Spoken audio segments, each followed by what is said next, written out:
Chers téléspectateurs, chères téléspectatrices, bonsoir. Bienvenue dans votre émission Horizon, Infer. Horizon, ce soir, reçoit un historien français, M. Gilles Monceron, pour parler du 17 octobre 61, du 50e anniversaire.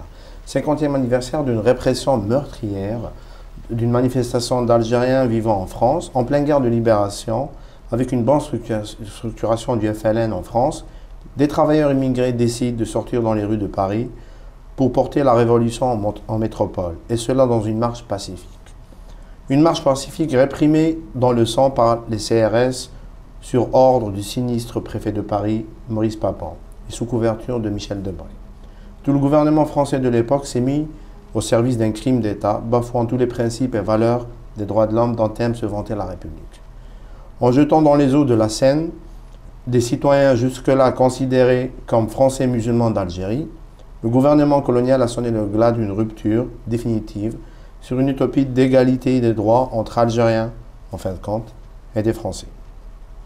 Gilles Monceron, historien et journaliste français, spécialiste de l'histoire coloniale française. Vous étiez jusqu'en juin dernier vice-président de la Ligue française des droits de l'homme, rédacteur en chef et de la revue Hommes et Liberté. Vous êtes auteur de plusieurs ouvrages sur le colonialisme français. Le dernier en date, c'était le Triple occultation d'un massacre aux éditions de la Découverte. Monsieur Gilles Monceron, bonsoir. Bonsoir. Tout d'abord, j'aimerais savoir, si vous permettez, est-ce que vous pouvez nous mettre dans le décor du 17 octobre 61? Qu'est-ce qui a poussé ces immigrés à sortir dans les rues dans cette marche? On était à la fin de la guerre d'indépendance algérienne, donc en octobre 61, 5 mois avant les accords qui mettent fin à cette guerre, les accords d'Évian. Et il y a eu à ce moment-là une répression très violente à l'encontre de l'immigration algérienne en France. Il y avait à peu près 400 000 Algériens qui vivaient en France, la moitié dans la région parisienne, aussi dans le nord et dans la région lyonnaise et dans l'est. Voilà. Et ces Algériens vivant en France étaient l'objet d'une très vive répression de la part du préfet de police, du ministre de l'Intérieur et du Premier ministre de l'époque, qui voulait mener une sorte de guerre contre la Fédération de France du FLN. La Fédération de France du FLN, alimentée par les cotisations des travailleurs et de l'ensemble des Algériens vivant en France, la caisse de la lutte de libération nationale algérienne, les finances. C'était les finances qui servaient à acheter les armes. Absolument, et toute la logistique du GPRA et du FLN, ALN. Et donc, dans ces conditions-là, c'était un enjeu. Et autant le général de Gaulle voulait mettre fin à la guerre par les négociations, autant dans son gouvernement, il y avait des gens qui étaient hostiles à cette solution de l'indépendance algérienne et qui ont voulu, au contraire, relancer la guerre en France même. Et au lendemain de ces manifestations qui ont connu plusieurs centaines de morts et de disparus, l'opinion française à l'époque, est-ce qu'elle était tenue au courant de ce tragique drame qui s'est tenu dans les rues de Paris? Eh bien, elle a été largement ignorante de ce qui se passait dans les rues de Paris et mal informée, voire désinformée par la propagande officielle de la préfecture de police, du ministère de l'Intérieur, qui disait que les Algériens avaient voulu attaquer la police, qu'il y avait eu des morts certes, mais pas beaucoup. Ils ont parlé de 2 morts seulement, alors qu'en fait il y en a eu, on ne sait pas, 150 peut-être, 200 peut-être. Voilà, donc une désinformation, et les Français étaient un peu victimes de cette désinformation. Et à l'époque, il y a certains témoins qui vivaient en France, notamment des Français, des Algériens. Pour les Français, surtout les Parisiens, les Algériens qui étaient là, qui travaillaient dans les usines, qui étaient leurs collègues de travail, dans les usines de Renault, Citroën, c'était des Français comme eux. Oui, du point de vue juridique, comme il n'y avait pas l'indépendance, ils avaient en principe la citoyenneté française, mais de fait, ils étaient traités différemment par la police notamment, parce qu'il y avait cette culture coloniale qui déteignait, si je puis dire, sur la France métropolitaine. Donc, mais il y avait aussi de la solidarité, hein. Il y avait de l'indifférence, de l'ignorance de la part des Français, mais il y avait aussi ponctuellement, dans certains cas, de la solidarité vis-à-vis de collègues de travail. Par exemple, il y a des ateliers ou des usines qui se sont mises en grève parce qu'ils ont appris le lendemain de la manifestation ce qui s'était passé pour des collègues qui en avaient été victimes. Donc il y a eu des gestes de solidarité quand même. D'accord. Et dans votre livre et dans d'autres livres, on voit qu'il y a 3 jours après, le 20 octobre, il y avait une autre marche des femmes algériennes à Paris.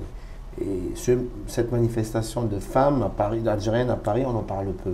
Oui. Est-ce que vous pouvez nous éclairer? Donc le 20 octobre, 3 jours après, les femmes de la région parisienne et de toute la France d'ailleurs. Le mot d'ordre a été répandu à la France entière et il y a eu d'autres manifestations ailleurs. Les femmes ont manifesté, parfois avec leurs enfants, ne serait-ce que parce qu'elles en avaient la charge et qu'il n'y avait plus personne à la maison. Donc, pour protester contre le sort de leur mari, dont certains n'étaient pas revenus, certains étant expulsés, détenus, ou bien disparus ou blessés suite à cette répression. D'accord. Et concernant le mutisme, parce que c'est là qu'on revient un petit peu à votre livre, le 17 octobre des Algériens massacrés à Paris, la triple occultation de l'histoire ou d'un massacre. Déjà, si on parle un peu de l'occultation de cet événement, vous avez parlé tout à l'heure sur l'occultation de cet événement par les médias français de l'époque, mais aujourd'hui, au 50e anniversaire, j'ai essayé de suivre les télés françaises, notamment publiques. On n'en a pas parlé. C'était sur une chaîne publique que je ne citerai pas. C'était la visite de François Hollande sur un pont de Neuilly parce qu'il y avait des activistes algériens qui étaient décédés là.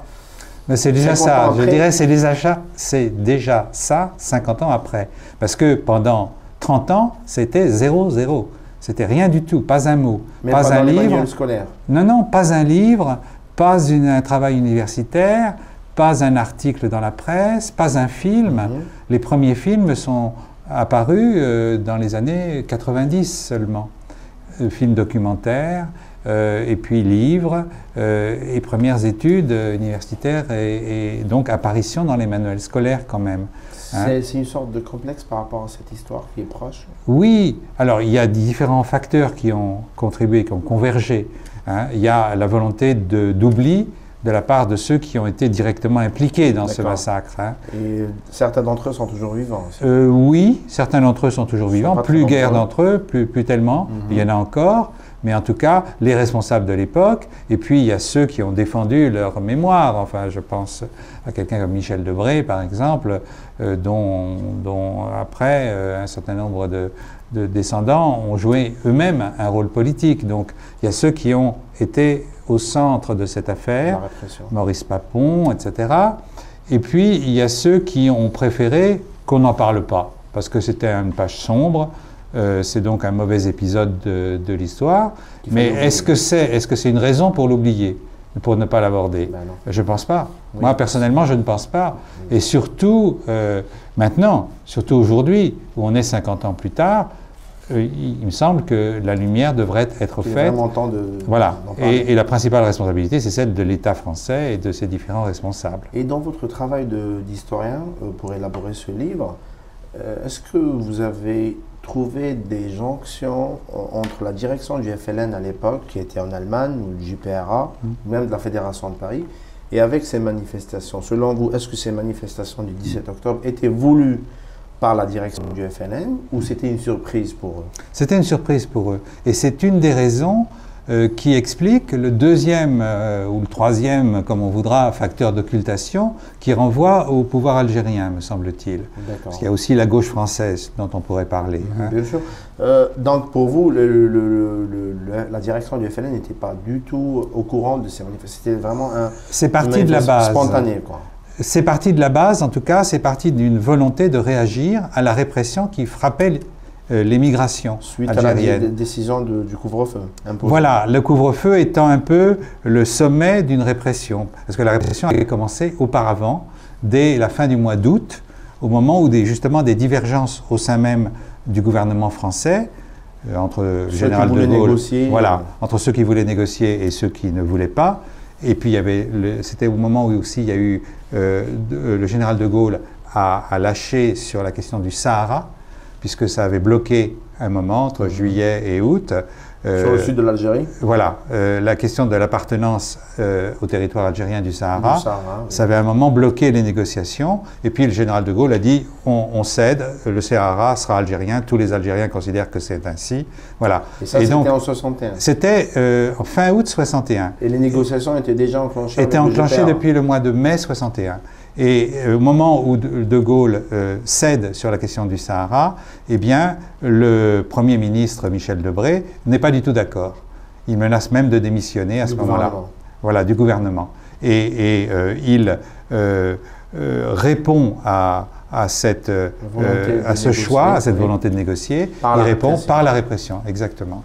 Et selon vous, pourquoi le gouvernement ou le régime algérien qui a succédé au colonialisme n'a jamais cherché, parce qu'on va en parler de l'occultation de la part du régime algérien, n'a jamais cherché à porter devant les tribunaux français les crimes commis directement sur ordre de Maurice Papon que d'autres minorités ont fait et ont réussi à faire condamner? Bien sûr, c'est une question qu'on peut se poser et je pense que cela renvoie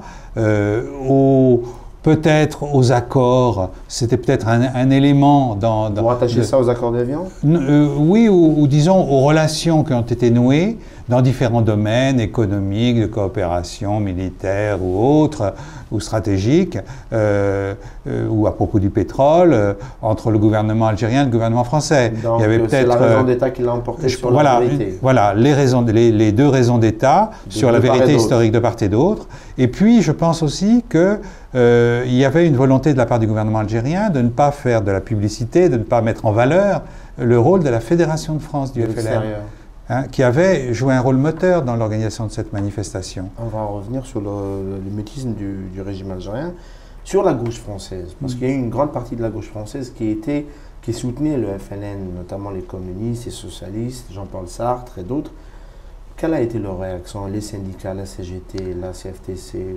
Les soutiens ont été variables au sein de la gauche française. Elle était plus hostile à la poursuite de la guerre que la droite, mais ce n'est pas seulement un problème droite-gauche. Il y a eu aussi des hommes, parmi les gaullistes, il y en a qui étaient pour l'indépendance algérienne. Par exemple? Je pense à François Mauriac, par exemple.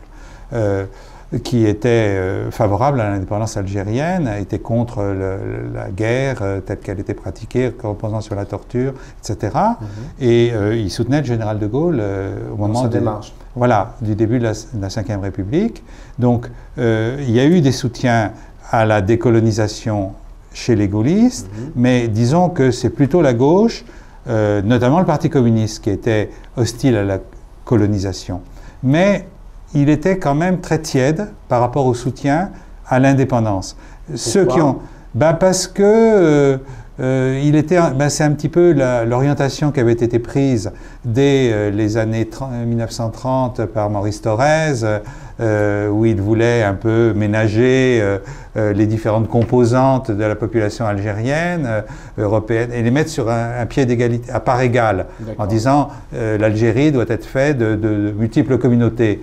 Ça, pourquoi pas, mais en tout cas, il n'avait pas une reconnaissance de ce que la majorité des Algériens aspiraient à pouvoir construire un État qui était fondé sur leur propre histoire, qui était antérieure même à la colonisation. Et si on revient un petit peu aussi, c'est ma troisième question, sur le mutisme du régime algérien. Parce que on parle beaucoup du mutisme des autorités coloniales, ce qui est à peu près normal. On a parlé un peu sur la réaction de la gauche, mais le régime algérien, le régime qui est venu après le colonialisme, qui était censé incarner les valeurs révolutionnaires. Dans votre livre, vous citez un texte de M. Marcel Péju et Paulette Péju, qui étaient militants communistes, je crois. Non, ils n'étaient pas communistes, c'était des journalistes, c'était des intellectuels français. Proches du FLN. Qui soutenaient la Fédération de France du FLN, en tout cas. Qui avait au lendemain de l'indépendance, écrit un texte qui relatait les événements du 17 octobre 61, que dans votre livre, vous dites que c'est Ben Bella, le président qui était installé en 63, qui leur a demandé personnellement de mettre ce texte à côté et de ne pas le publier. De ne pas le publier. Pourquoi? Il devait paraître en 1962, à l'été 62, chez un éditeur anticolonialiste aux éditions François Maspero. Et effectivement, Ben Bella a finalement dit non, non, on ne le publie pas. Pourquoi? Je pense que la raison essentielle, c'était que ce texte-là aurait mis en valeur le rôle de la Fédération de France du FLN. Or, la Fédération de France, au moment de l'indépendance, était hostile au gouvernement qui s'est mis en place. Gouvernement soutenu essentiellement par l'armée des frontières, par l'armée des frontières, par l'état-major général de l'ALN, du colonel Boumedienne. Et vous dites dans votre livre que la Fédération de France avait fait plutôt le choix de soutenir les civils du GPRA oui. que les militaires. Que les militaires de l'état-major de l'ALN des frontières. Parce qu'il y a un texte qui est assez intéressant qu'ils font circuler dans les réunions à ce moment-là, où ils parlent d'un danger de chauvinisme et de militarisme, oui, dans l'histoire, dans l'avenir de la Révolution. Et il dit, nous ne laisserons pas confisquer la lutte que nous avons menée. Enfin, ils se sont inscrits dans les textes du Congrès de la Soumam qui disaient clairement priorité du civil sur le militaire. Voilà, il y avait l'idée de la priorité d'un pouvoir civil, d'un pouvoir légal, d'un gouvernement qui était quand même issu du CNRA, d'une espèce d'assemblée. Voilà. Et donc l'assemblée qui s'était constituée, donc ils étaient attachés à une certaine forme de légalité contre l'arbitraire. Et donc selon vous, c'est ce soutien politique de la Fédération de France qui était porté sur le GPRA plutôt que sur le clan de Oujda, qui a fait que Ben Bella ait demandé l'occultation. Je pense que c'est la principale explication de. Oui, la principale. Une histoire. Ben oui. Les gens qui ont fait l'école algérienne, les années 60, 70, voire les années 80, ma génération, on n'a jamais eu connaissance du 17 octobre 61 dans les manuels scolaires de l'école algérienne. Non, effectivement, et les responsables de la Fédération de France ont été marginalisés pendant 20 ans ou davantage dans l'histoire politique algérienne. Oui. Et un fait que je trouve particulièrement parlant, les femmes algériennes donc, qui n'ont pas vu leur mari revenir, telles que celles qu'on voit interviewées dans le film de Yasmina Hadi qui sort en ce moment, eh bien, il s'appelle « Ici on noie les Algériens », 17 octobre 1961. Et donc, il y a des témoignages de femmes, parce qu'elle a privilégié en tant que femme réalisatrice ses paroles de femmes, et certaines racontent comment elles ont dû vivre ensuite sans leur mari disparu, dont elles ne savaient même pas où le corps se trouvait, enfin voilà. Eh bien, leur douleur et leur situation n'étaient pas reconnues par les autorités françaises, hein, et elles n'ont pas été non plus quand elles revenaient en Algérie, et on disait, mais je suis veuve, mon mari est mort le 17 octobre, les autorités algériennes n'ont même pas fait le travail élémentaire qui visait à reconnaître leur situation de veuve. Vous êtes en train de dire que même les épouses, les veuves de martyrs tombés dans les événements d'octobre 61 ici à Paris n'ont pas été reconnues par les autorités algériennes. Certaines d'entre elles, effectivement, n'ont pas vu même leur statut. Le statut de martyr le statut de martyr n'aura pas été reconnu. C'est quand même terrible. Ben oui, c'est quand même grave, ça fait partie de l'histoire et ça montre que l'occultation de cet événement, qui est pourtant un événement important hein, dans la fin de la guerre, relève de plusieurs facteurs, des facteurs français principalement, mais aussi cette raison-là, me semble-t-il. Parce que les événements du 17 octobre 61 sont aujourd'hui célébrés en grande pompe par les autorités officielles algériennes. Oui, mais il a fallu attendre un certain temps pour que soit proclamée journée de l'immigration le 17 octobre. 61, et puis une fois qu'on a dit journée de l'immigration, on n'a pas tout dit, on n'a pas forcément raconté exactement ce qui s'était passé et ce que la Fédération de France avait organisé. Si vous permettez, on revient au texte de Marcel et Paulette Péju. Dans votre ouvrage, vous dites que Marcel et Paulette Péju ont suivi l'ordre de Ben Bella d'occulter ce texte. Oui. Vous pouvez expliquer comment? Je pense que au moment de l'indépendance, il y a une sorte de discipline qui a joué dans leur esprit. Une discipline militante. Un peu, une discipline militante. ils avaient soutenu la lutte d'indépendance algérienne. Les nouvelles autorités leur demandant cela, ils se sont exécutés. Mais j'ai eu l'impression, pour avoir discuté avec eux plus tard, qu'ils en avaient un certain regret. Et que le fait est qu'ils ont conservé ce texte et ils me l'avaient remis. Et je pense que je réalise un souhait qu'ils avaient, que ce texte voit le jour finalement et qu'il soit publié. Oui. Et dans votre travail de recherche, je reviens toujours à votre ouvrage, comment vous avez aperçu le rôle de l'immigration dans cette révolution, dans cette guerre d'indépendance? Il était très important, me semble-t-il, ce rôle de l'immigration algérienne en France. D'abord, c'est dans l'immigration qu'est né le mouvement national algérien, oui. Avec l'étoile nord-africaine, dès les années 1920, avec Messali Hadj, et avec un certain nombre de militants qui, soit venus comme travailleurs, soit venus comme tirailleurs dans l'armée française, avaient joué un rôle dans l'émergence du mouvement national. Et le mouvement national, il s'est étendu en Algérie, aux villes d'abord, aux campagnes ensuite, à la fin des années 30 et dans les années 40. Il s'est vraiment répandu comme une traînée de poudre au moment du débarquement américain et de la fin de la Seconde Guerre mondiale. Et ce rôle de l'immigration, il me semble très essentiel, avec une histoire particulière des mouvements nés dans l'immigration.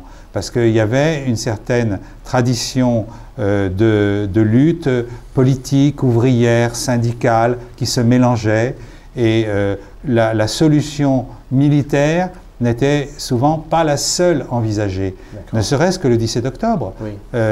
Certains disent il faut tuer des policiers. Il faut tuer des policiers dans les rues, puisque des policiers... Il y avait quand même des attentats commis par... Oui, il y a eu des attentats, mais le choix... Le bras armé du FLN ici à Paris. Voilà, il y avait bien sûr, il y a eu des attentats commis, mais les consignes données par le comité fédéral et par les militants de la direction de la Fédération de France ont été, non, ça ne serait pas intelligent, ça ne serait pas une bonne réponse politique, parce que ça mettrait complètement contre nous l'opinion française.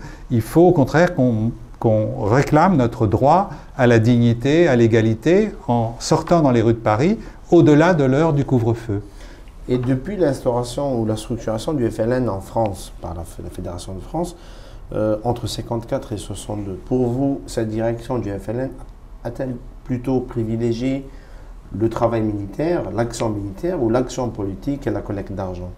Alors, la collecte d'argent, certainement, c'était un de ses rôles importants.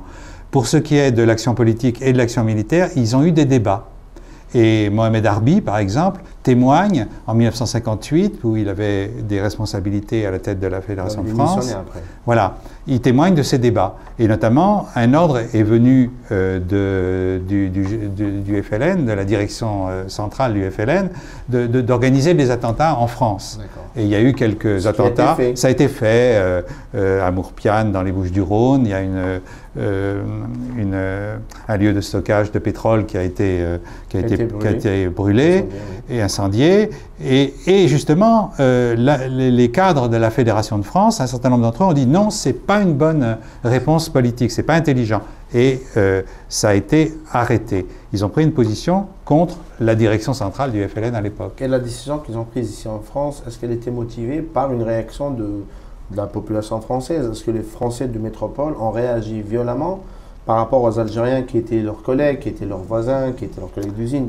Ben justement, il y avait, par rapport à la question des attentats, une tendance au repli de l'opinion française vers l'hostilité au FLN lorsque des attentats éclataient, et surtout avec l'exploitation qui en était donnée par la presse. Et c'est quand il y a eu des réponses politiques, comme le 17 octobre, que la solidarité s'est manifestée. Parce que là, il y a des gens qui ont été témoins des matraquages et autres, et qui se sont dit c'est scandaleux, c'est intolérable. Et la manifestation de Charonne en février 1962, où là ce sont des militants syndicaux. Le 8 février 62. Le 8 février 62. Donc, des militants syndicaux français? Français, oui, essentiellement, oui. Parce que c'est la seule manifestation qu'on retrouve dans les livres, les manuels scolaires français. Voilà, alors ça c'est aussi un problème. C'est-à-dire que cette mémoire de Charonne a occulté, un peu recouvert celle du 17 octobre. Et ça, c'est une des responsabilités de la gauche française, je dirais, en particulier de sa principale force de l'époque, qui était le Parti communiste français. Au moment des obsèques des victimes de Charonne, il y avait 9 morts français à Charonne. Eh bien, 9 morts tués par des CRS français. Voilà, par les policiers français, les mêmes policiers qui ont tué les Algériens le 17 octobre en 61. Et au moment des obsèques, eh bien, les principaux orateurs du Parti communiste ne parlent même pas du 17 octobre qui avait précédé. Ce sont les représentants de l'UNEF et d'un autre syndicat, la CFTC de l'époque, qui est devenue la CFDT après. Vous m'avez parlé tout à l'heure, avant l'émission, de l'engagement de Sartre. Oui. Oui, Sartre dirigeait une revue, Les Temps modernes, qui avait une autorité, un prestige international sur le plan intellectuel, sur le plan des idées, qui était très important, et il s'est engagé en faveur du soutien à l'indépendance algérienne et à la Fédération de France. Et Marcel Péju, dont on a parlé tout à l'heure, était le secrétaire général de cette revue. Il était Les Temps modernes. Les Temps modernes. Les Temps modernes, et il était encore plus engagé au profit du soutien du manifeste des 121 qui préconisait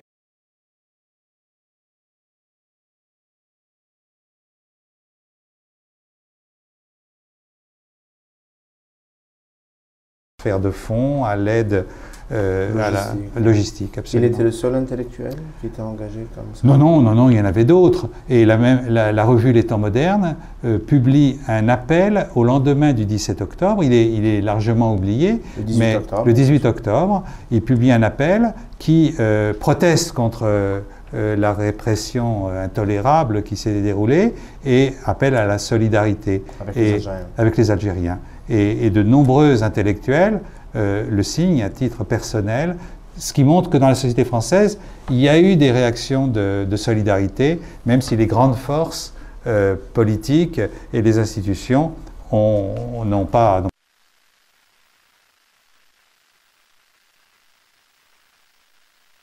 Non, mais... on parle de ses engagements dans d'autres domaines, mais oui, pas... ses engagements pour les droits des femmes, les engagements féministes.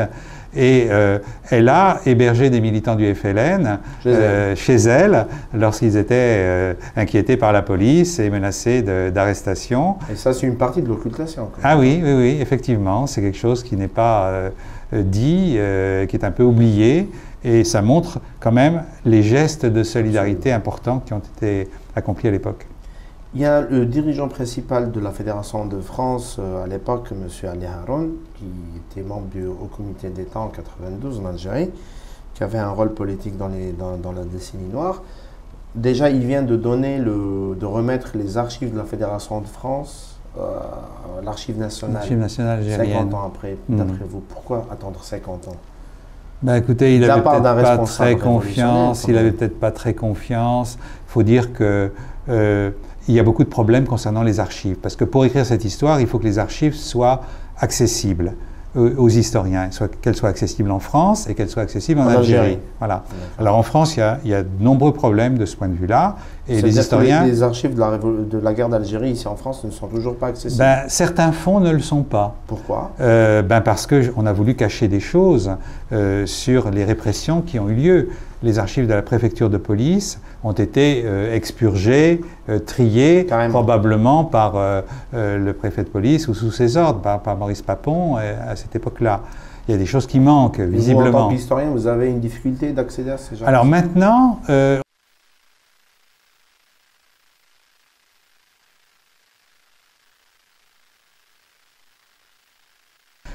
donc, il y a des choses qui progressent par rapport à certaines archives en France. Mais alors, il y a quand même des choses qui bloquent en France. C'est légal? Comme par exemple, ben non, ça nous semble non conforme, même à la dernière loi sur les archives de 2008. Et quand par exemple, un archive que vous ne pouvez pas consulter? Le couvre-feu a été décidé à la suite d'un conseil interministériel convoqué par le Premier ministre Michel Debré le 5 octobre 1961.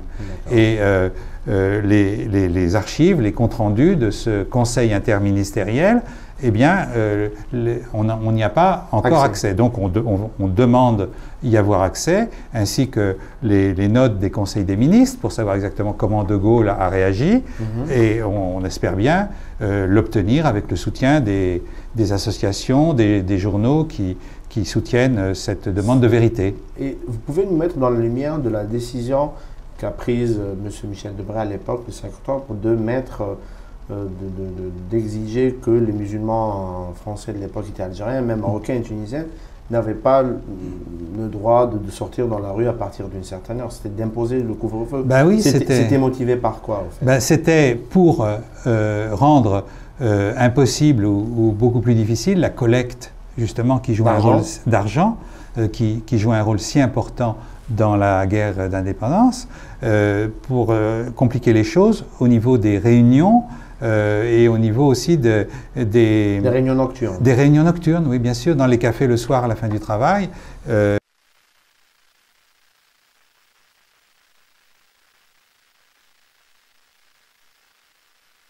Les sections, les CASMA du FLN, Fédération de France. Et cela, c'était connu, et pour le rendre de plus en plus difficile, il y a eu cette décision de couvre-feu. Qui a amené la décision de manifester le 17 octobre. Vous venez de me parler de la collecte d'argent. Je reviens toujours à Les Haron. Il dit qu'en 2010, il a déclaré que les armes de la révolution algérienne étaient en majorité, voire à 90%, financées par cette collecte d'argent. Vous avez pu le vérifier? Oui, c'est vraisemblable. C'est des sommes importantes? C'est des sommes très importantes, et elles ont pesé beaucoup. C'est vraiment les cotisations, les 3000 anciens francs qui étaient le tarif de base. C'était 3000 francs par mois? Anciens francs. Ça fait combien aujourd'hui? C'était 3000 anciens francs, c'est 30 francs. 30 francs, l'équivalent de, si tant est, bon, près. Avec l'inflation, ça a changé les choses et tout ça, mais enfin, ça donne un ordre de grandeur. C'était encore les anciens francs. C'était 30 francs quand même. C'était l'équivalent de 30 francs d'aujourd'hui, mais enfin, il faudrait peut-être... C'est quand même considérable. Bon, quand même. Oui, mais bon, par rapport à des salaires, c'est important, c'est important. Et tout le monde se soumettait à cette cotisation? Oui, et puis il y avait aussi des manières d'obliger les gens à le faire, parce que il y a eu des méthodes autoritaires sur lesquelles il faut aussi reconnaître les choses, parce que l'arbitraire qui s'est installé au pouvoir au lendemain de l'indépendance, il s'est aussi construit dans la clandestinité, soit des maquis, soit de la lutte clandestine ici à l'extérieur des frontières, en France ou ailleurs. Vous avez une idée sur les sommes qui étaient collectées? Eh bien, 500 millions, je crois, d'anciens francs à l'époque représentait le budget annuel, l'apport de la Fédération de France au budget annuel, autour de cette somme-là. 500 millions d'anciens francs. Annuellement. Voilà, annuellement, c'est un apport important, c'est un apport très important. Et au lendemain de l'indépendance, il y a eu une partie de cet argent qui est resté égaré à gauche, à droite? Alors oui, bon, ça c'est toujours le problème. Mohamed Rider, trésorier du FLN, a été accusé de détournement. Il a été assassiné finalement. En Espagne? Oui, en Europe en tout cas. C'était en Espagne. À Madrid, je crois. C'était à Madrid. Oui. Donc, reparti pour cet argent de la Fédération de France? Peut-être, hein, ça c'était des points d'histoire qui sont vraiment à établir et sur lesquels il faudrait avoir des renseignements précis, qui posent le problème des archives côté algérien aussi, parce qu'il y a des blocages côté français pour l'accès aux archives, mais il y a aussi des difficultés côté algérien, y compris pour l'accès de certains fonds aux archives, déposés aux archives nationales, que certains chercheurs ont du mal à consulter. Paradoxalement, il y a des chercheurs qui arrivent mieux au service historique de la défense français, donc ou à la préfecture de police française, à avoir des renseignements, y compris des documents saisis aux militants du FLN de l'époque, plutôt qu'aux archives algériennes où on leur dit non, ça n'existe pas. Ou, voilà. Jamais existé, Et l'immigration algérienne aujourd'hui ici en France, cette deuxième, troisième génération, est-ce que vous croyez que cette date du 17 octobre 61, est-ce que c'est une référence pour eux? Non. Ben, c'est compliqué parce que pendant longtemps, on n'en a pas parlé non plus dans l'émigration algérienne, pour différentes raisons.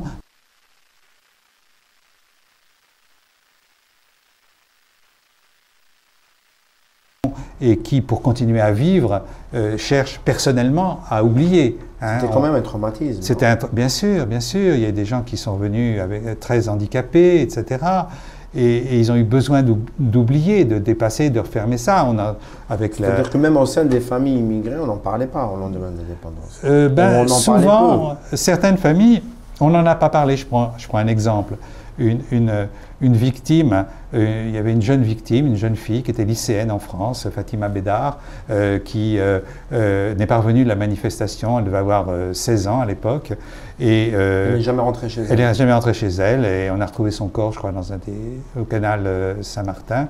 Bon, et sa famille, les sœurs par exemple, soit elles pensaient que leur sœur s'était suicidée ou qu'elle était morte à la manifestation de Charonne.